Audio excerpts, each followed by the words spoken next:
Time ಎಷ್ಟಾಗಿದೆ? 1:15 ಹಂಗೆ suicide ಆಗೈತೆ ಬೇಡ. ಈಗ 3 ದಿನಗಳಿಂದ ಅಲ್ಲಿ ಸೂಸೈಡ್ ಮಾಡ್ಕೊಂಡಿದ್ದಾರೆ. ದಯವಿಟ್ಟು ಅಲ್ಲಿಗೆ ಹೋಗೋದು ಬೇಡ. ಫುಲ್ ಊದ್ಕತ್ತ ಕಾಲು ಊದ್ಕತ್ತ ನೀನು ಗಾರ ಮುಂದೆ ಬರಂಗ ನೀನು. ಹೌದಾ?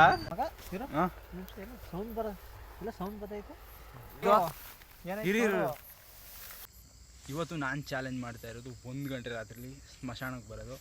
ಹೂ ಸ್ಟಾಪ್ಡ್ ಯು? ನಿಮ್ಮನ್ನ ತಡೆದಿರುವವರು ಯಾರು?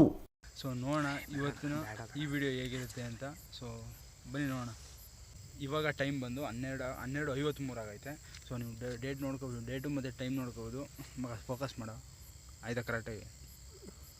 ಆ್ಯಕ್ಚುಲಿ ನಾನು ಇದೇ ಫಸ್ಟು ಟೈಮು ಆ ಸಮಾಧಿಗೆ ಹೋಗ್ತಾ ಇರೋದು. ಮತ್ತು ನಮ್ಮ ಹುಡುಗರೆಲ್ಲ ಫುಲ್ಲು ನರ್ವಸ್ ಅಂತ ಏನಿಲ್ಲ, ಸ್ವಲ್ಪ ಕೂಲಾಗೇ ಇದ್ವಿ. ಯಾಕಂತಂದರೆ ಅದನ್ನೆಲ್ಲ ನೋಡಿ ಭಯ ಪಡಬಾರ್ದು.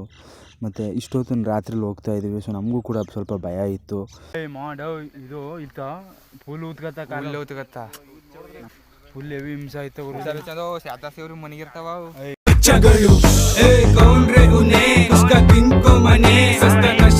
मशीन लेके मारता तुम्हें कौन रे उन्हें ए मई ಕಾಡೋ ಸಮಸ್ಯೆ ಬೇಡ ಇರು. ಬೇರೆ ಜಾಗ ಇದ್ರೆ ನೋಡ ಸಿಗ ಅಲ್ಲೇ ನೋಡಿ ಅಲ್ಲೇ ನೋಡೋ ಕಾಡೋ ಆಕ್ಚುಲಿ ಮೂಲಲ್ಲಿ ಬಾಸು ನಿಮ್ ಅದೆಲ್ಲ ಗದ ಊದ್ಕತ್ತ ಇರಪ್ಪ ನೆನಪ ಆಯ್ತು. ನಿಡಮ್ಮ ನಿಧಾನ ನೋಡ್ಕೊಂಡೆ ಅಲ್ಲಿ ಊದ್ಕತ್ತ ನಾವೆಲ್ಲ ಕಾಲಿಡಿ ಜಾಗಲಿ ಅಶ್ವತ್ಥಾಮ ಬತ್ತನ ಅಂತ ಹಾಕ್ಬಿಟ್ಟ. ಅಶ್ವತ್ಥಾಮ ಬರಲ್ಲ, ಸತೀಶ್ ಬತ್ತನ.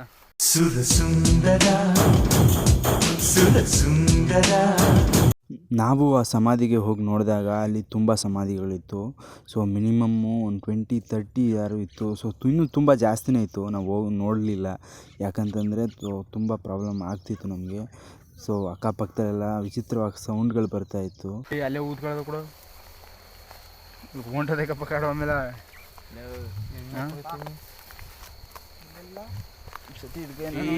ಇವನೇ ತೂರಾಡ್ತಾನಲ್ಲ ಮರೆಯ.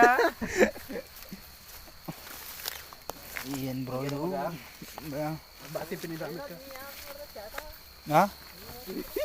ಏನ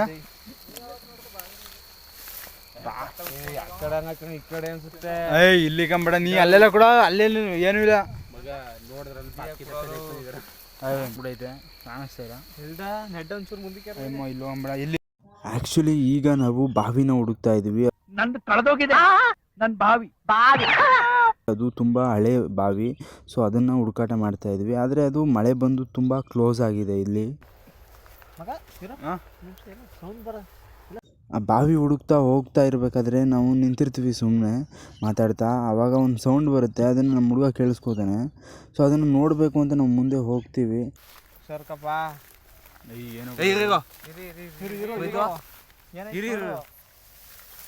ಆ ಹುಲ್ಲನ್ನು ತೆಗೆದು ನೋಡಬೇಕಾದ್ರೆ ನಮಗೆ ಏನು ಸಿಗೋದಿಲ್ಲ ಅಲ್ಲಿ. ಚೀಪ್ ಅನಿಸ್ಬಿಡ್ತು ಅಂದ್ರೆ ನಿಮ್ಮ ಈ ಥರದೆಲ್ಲ ಇದಾರೆ ಜನ. ಇಲ್ಲಿ ಆರಾಮಾಗಿ ಜಾಗ ಇರೋದು ಅಲ್ಲಿ ಎಲ್ಲ ಈಗ ಪುನಃ ಆ ಕಡೆಗೆ ಕರ್ಕೊಯ್ತಿದೆ ಮಾವ. ಇದೇ ಕೂಡ ಬಾವಿ. Congratulation brother. ಕಿತ್ತೋದ್ ನನ್ನ ಮಕ್ಕಳು ಒಬ್ಬ ಬಂದ್ರೆ ಸಾಕಲ್ಲ, ಎಣ್ಣೆ ಹೊಡೆದಂಗಿರ್ತಿ ಇನ್ನೇನು.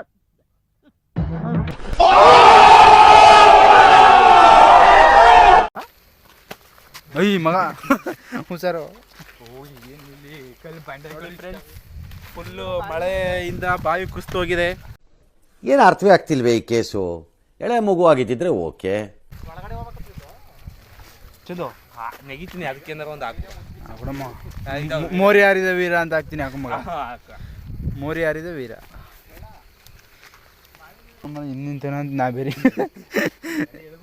ನೀ ಬರ್ಬಿಡ್ರಿ ಸತಿ. ಸರಿ ಹೋಗಾಯ್ತು. ಬಾವಿ ಎಲ್ಲ ಕ್ಲೋಸ್ ಆಗ್ಬಿಟ್ಟದಕಂಬಿಡು. ಸತ್ತ ಬೆಳಗ ಕ್ಲೋಸ್ ಆಗ್ಬಿಟ್ಟದಕಂಬಿಡು. ಅದು ಅಲ್ಲೆಲ್ಲ ಆಗಲ್ಲ. ಇಲ್ಲಿ ಕಾಣಿಸ್ತದ ಇದೇ ಬಾವಿ. ನೀನು ಗಾರ ಮುಂದೆ ಬರಂಗ ನೀನು. ಹೌದಾ? ಆ ಸ್ಮಶಾನನ ನೋಡಿ ಆದಮೇಲೆ ನಮ್ಮ ಹುಡುಗರನ್ನ ನಾನು ಕೇಳಿದೆ, ಮಗ ಎಕ್ಸ್ಪೀರಿಯೆನ್ಸ್ ಹೆಂಗಿತ್ತು ಅಂತ. ನಮ್ಮ ಹುಡುಗರು ಫುಲ್ಲು ಫನ್ನಿಯಾಗೆಲ್ಲ ಆನ್ಸರ್ ಮಾಡಿದ್ರು. ಒಳಗೆ ಪುಕ ಅಂತ ಐತೆ, ಅವ್ರಿಗೂ ಕೂಡ ನನಗೆ ಗೊತ್ತು. ನಮ್ಮ ಹುಡುಗರೆಲ್ಲ ಒಂದು ಸ್ವಲ್ಪ ನರ್ವಸ್ ಆಗಿದ್ವಿ. ಆದರೂ ಅದನ್ನೆಲ್ಲ ತೋರಿಸ್ಕೋಬಾರ್ದು. ಸ್ವಲ್ಪ ಇಂಥ ಜಾಗದಲ್ಲಿ ಇರಬೇಕಾದ್ರೆ ನಾವು ಯೂಶ್ವಲಿ ಧೈರ್ಯವಾಗೇ ಇರಬೇಕು. ಸೊ ನಮ್ಮ ಹುಡುಗರೆಲ್ಲ ಫುಲ್ಲು ಒಂದು ಸ್ವಲ್ಪ ಎಂಜಾಯ್ ಕೂಡ ಮಾಡಿದ್ವಿ ಅಂತಲೇ ಹೇಳ್ಬೋದು. ಇದನ್ನು ಯಾರು ಕೂಡ ಟ್ರೈ ಮಾಡಿಬಿಡಿ. ಸ್ವಲ್ಪ ರಿಸ್ಕಿಂದ ನಾವು ಸ್ವಲ್ಪ ನಮ್ಮ ಹುಡುಗರು ಸಪೋರ್ಟಿಂದ ನಾವು ಹೋಗಿ ಅದನ್ನು ನೋಡ್ಕೊಂಡು ಬಂದಿರೋದು. ಸೊ ಪ್ಲೀಸ್ ಯಾರು ಕೂಡ ಇದನ್ನು ನೀವು ಒಬ್ಬರೇ ಆಗಲಿ ಇಬ್ಬರೇ ಆಗಲಿ ಟ್ರೈ ಮಾಡೋದಕ್ಕೆ ಅಂತಲೂ ಹೋಗಬೇಡಿ. ಆಗ್ಲೇ ಬೆಳ್ಕೊಬಿಡ್ತು ಸೆತ್ತ. ನಾನು ನೋಡಿ ಹೆಚ್ಚು ಕಮ್ಮಿ 60 ತಿಂಗಳಾಗದ. ನೀನು ಒಬ್ಬ ಫ್ರೆಂಡ್ ಏನೋ ಏನೇನೋ ಕತೆಗಳು ಹೇಳಿ ನನ್ನ ಮನ್ಸು ಕೆಡಿಸಿ ನನಗೊಂದು ಮಾತು ಹೇಳ್ದೆ ನೀನು ಒಬ್ಬನೇ ಹೋಗಿದೀಯಲ್ಲ, ಇದೇನಾ ನೀನು ಫ್ರೆಂಡ್ಶಿಪ್ ಕೂಡ? ಇದು ಅದು ಆಮೇಲೆ ಅದು ಇವಾಗ ಏನೋ ನೋಡಿದಾರೇನ ಅಂತ ನಾನಂದ್ರ 6 ತಿಂಗಳು ನೋಡಿ ಅಂತ ಸಿಗ್ಲಿಲ್ಲ. ಫುಲ್ಲು ಸತ್ಯ ಬೆಳ್ಕೊಬಿಟ್ಟೈತೆ. ಆಗಲ್ಲ, ತುಂಬ ಕಷ್ಟ ಆಯ್ತದೆ. ಯಾವ್ದನ್ನ ಯಾವ್ದಾಳ ಅಲ್ಲಿ ಕಣ್ಮಣಿತದ ಸೂಸೈಡ್ ಅದು ಆಗಿರೋದು. ಅಭಾವಿ ದೊಡ್ಡದು. ಹಂಗ್ ಸೂಸೈಡ್ ಆಗೈತೆ. ಈಗ 3 ದಿನಗಳಿಂದ ಅಲ್ಲಿ ಸೂಸೈಡ್ ಮಾಡ್ಕೊಂಡಿದ್ದಾರೆ. ದಯವಿಟ್ಟು ಅಲ್ಲಿಗೆ ಹೋಗೋದು ಬೇಡ. ಇಲ್ಲೇ ಹೋಗದ, ಇಲ್ಲಿ ಬಾವಿ ಇದ್ರೆ ಸಿಕ್ಕಿದ್ರೆ ಹೋಗದ. ಕಷ್ಟ ಆಯ್ತದೆ, ಬೇಡ ಹೋಗೋದು. ನೋಡಿ ಟೈಮ್ ಎಷ್ಟಾಗಿದೆ, 1:15 ಆಗಿದೆ. ಇದು ನಾವು ಬಂದಿರೋ ಪ್ಲೇಸು. ನಮ್ಮಮ್ಮ ಅವತ್ತು ಹೇಳದ್ಲು, ಬುಡ್ಡೆ ಮಕ್ಕಳು ಸವಾಸ ಮಾಡಬೇಡ, ಬುಡ್ಡೆ ಮಕ್ಕಳು ಸವಾಸ ಮಾಡಬೇಡ ಅಂತ. ಆದ್ರೂ ಮೀರಿ ಮಾಡಿದ್ರಲ್ಲ. ನನ್ನ ಲವ್ವರು ಹೇಳದ್ಲು, ನಿನ್ನ ಮಕ್ಕಳು ಸವಾಸ ಮಾಡಬೇಡ, ಸರಿ ಇಲ್ಲ, ಅವ್ರು ಹಾಳು ಮಾಡಾಕ್ತಾರ. ಮತ್ತೆ ಭೇಟಿಯಾಗೋಣ. ನಮಸ್ಕಾರ.